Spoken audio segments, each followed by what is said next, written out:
प्रभु यीशु मसीह के नाम में सभी को जय मसीह की। प्रिय भाई और बहनों, मैं महान परमेश्वर का धन्यवाद देती हूँ इस समय के लिए। उसी प्रकार से मैं अपने आत्मिक माता पिता का भी धन्यवाद देती हूँ।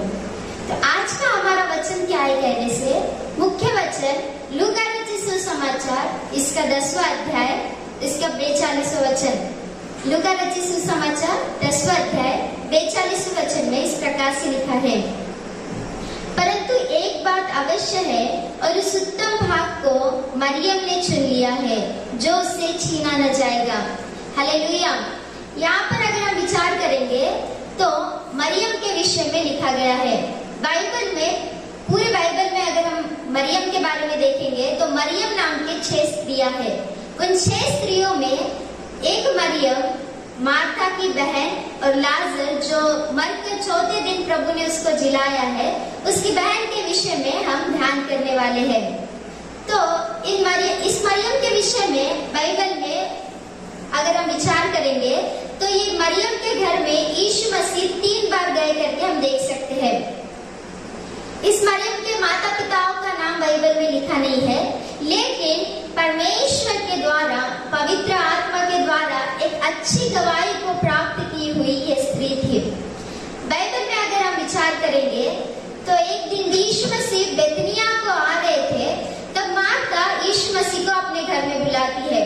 जैसे यीशु मसीह मार्था और मरियम के घर में आते हैं, मार्था तो अपना काम करने के लिए यीशु मसीह को कुछ बना के देना चाहिए करके वो अपना काम करने के लिए चली जाती है। लेकिन मरियम को अगर हम देखेंगे तो मरियम यीशु मसीह के पैरों के पास बैठकर यीशु मसीह बताने वाले वचन को सुन रही थी। उतने में ही मार्था वहां से आकर इस प्रकार से कहती है, हे प्रभु, मैं अकेली काम कर रही हूँ और मरियम मेरे साथ काम करने के लिए, मेरी सहायता करने के लिए नहीं आती है। इस बात की आपको चिंता नहीं है क्या करके मार्था यीशु मसीह को कहती है। तब यीशु मसीह मार्था के साथ इस प्रकार से कहते हैं, हे मार्था, बहुत सारे कामों को अपने दिमाग में रखकर असली बात को तू भूल गई है और मरियम ने उत्तम भाग को चुन लिया है करके मार्था के साथ यीशु मसीह कहते हैं।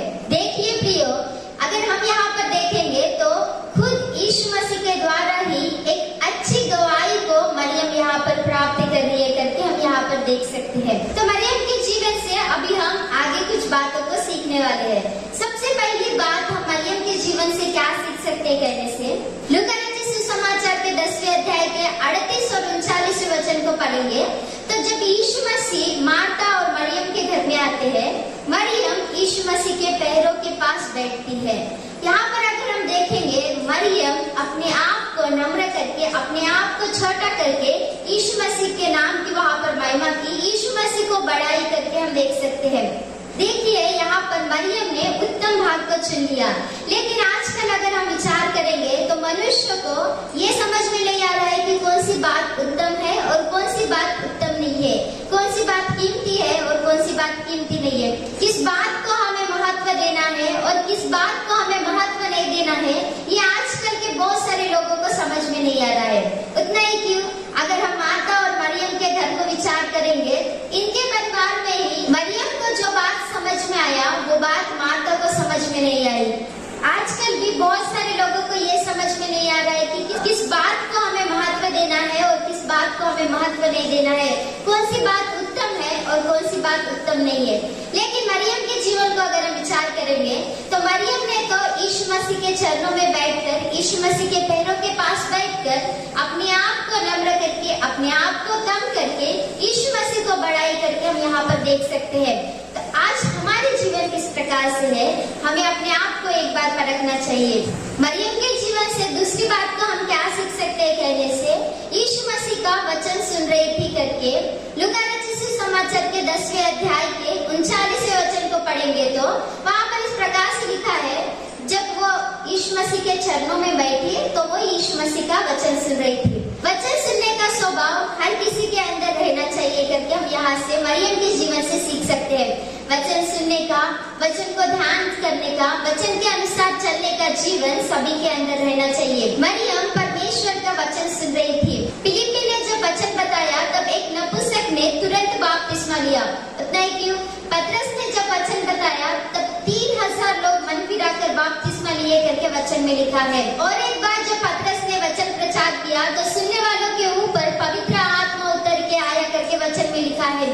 जब यीशु मसीह ने वचन बताया तब यीशु मसीह के वचनों को सुनकर चेलों ने अपना सब कुछ छोड़कर यीशु मसीह के पीछे हो लिए करके भी वचन में लिखा है। पौलुस और सिलास जब वचन प्रचार कर रहे थे तब लुदिया वचन सुन रही थी।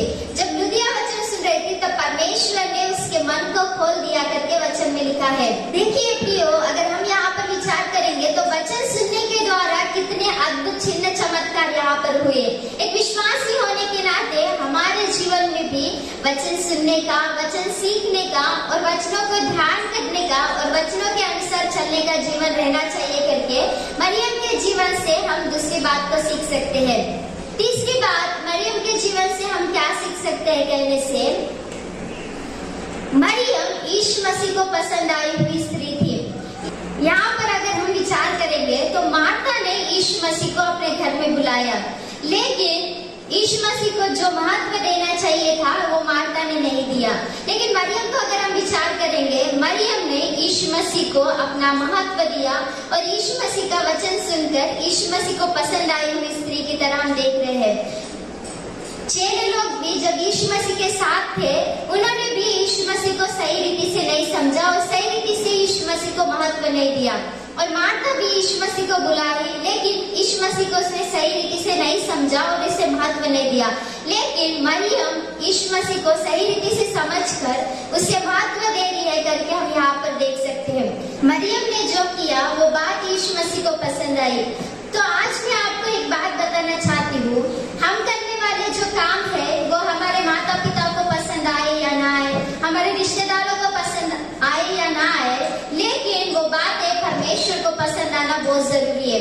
तो जो भी काम हम कर रहे हैं, क्या सच में परमेश्वर उसे पसंद कर रहे हैं क्या? मरियम के कामों को देखकर, मरियम ने जो भाग को चुना उसे देखकर यीशु मसीह उसे पसंद किए करके हम यहाँ पर मरियम के जीवन से तीसरी बात को देख रहे हैं। चौथी बात को हम मरियम के जीवन से क्या सीख सकते हैं कहने से, कठिन परिस्थितियों में भी विश्वास के साथ रहने वाली स्त्री मरियम थी। यूहन्ना रचित सुसमाचार इसके 11वें अध्याय के 32वें वचन को अगर हम पढ़ेंगे तो वहाँ पर हम देख सकते हैं जब लाजर मर जाता है, मरकर 4 दिन कब्र में रहता है, तब यीशु मसीह लाजर को देखने के लिए आते हैं। जैसे ही मरियम ने यीशु मसीह को देखा, तुरंत यीशु मसीह के पैरों पे गिरकर वो इस प्रकार से कहती है, प्रभु गुरु अगर आप यहाँ पर रहते तो मेरा भाई नहीं मरता था। यहाँ पर अगर हम मरियम के जीवन को विचार करेंगे, उन कठिन परिस्थितियों में भी मरियम ने प्रभु को इस प्रकार से कहा। उन कठिन परिस्थितियों में भी मरियम के जीवन में हम उसके अंदर विश्वास को देख सकते हैं प्रियो। उसके विश्वास को देखने के बाद वहाँ पर 4 दिन मरा हुआ लाजर जीवित उठा और वहाँ पर एक अद्भुत कार्य को हम बाइबल में देख सकते हैं। हमारे अंदर भी कठिन परिस्थितियों में विश्वास रहना बहुत जरूरी है। जब हम अच्छे रहते हैं, हम इतना प्रार्थना किए, हमने इतना दिया, ऐसा नहीं, लेकिन कठिन परिस्थितियों में भी हम कितना दे रहे हैं, हम कितना प्रार्थना कर रहे हैं, ये हमें अपने आप को परखना चाहिए। मरियम के जीवन को अगर हम विचार करेंगे, मरियम के विश्वास के द्वारा, मरियम के कठिन परिस्थितियों के विश्वास के द्वारा वहाँ पर मरा हुआ उसका भाई जीवित उठा। जीवित उठाने इतना विश्वास मरियम के जीवन में है करके हम यहाँ पर देख सकते हैं। तो आज आपके जीवन किस प्रकार से है? 5वीं बात को मरियम के जीवन से हम क्या सीख सकते हैं कहने से, यूहन्ना रचित सुसमाचार के 12 अध्याय के पहले वचन को अगर हम पढ़ेंगे तो फसह के 6 दिन के पहले यीशु मसीह मार्था और मरियम के घर में फिर से आते हैं भोजन के लिए।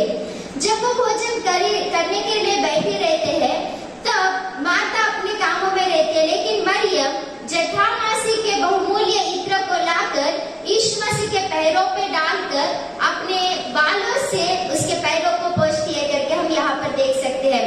तो 5वीं बात में हम मरियम के जीवन से क्या सीख रहे हैं कहने से, अपने पास जो भी है उन सभी चीजों के द्वारा प्रभु की महिमा की हुई ये स्त्री है।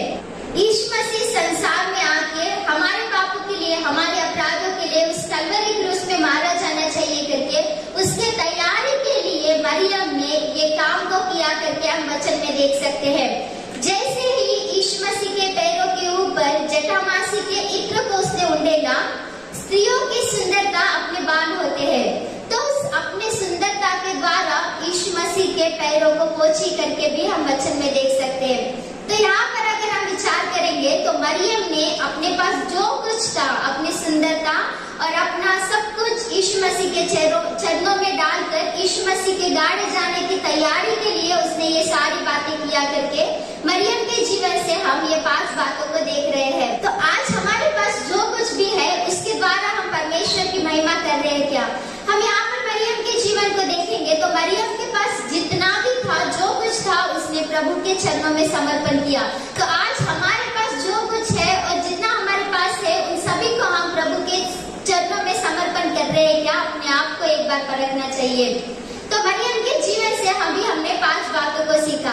सबसे पहली बात को हमने देखा कि मरियम प्रभु के चरणों में बैठकर अपने आप को नम्र करके, अपने आप को छोटा करके, प्रभु को ऊंचा करके प्रभु की महिमा करने वाली स्त्री थी।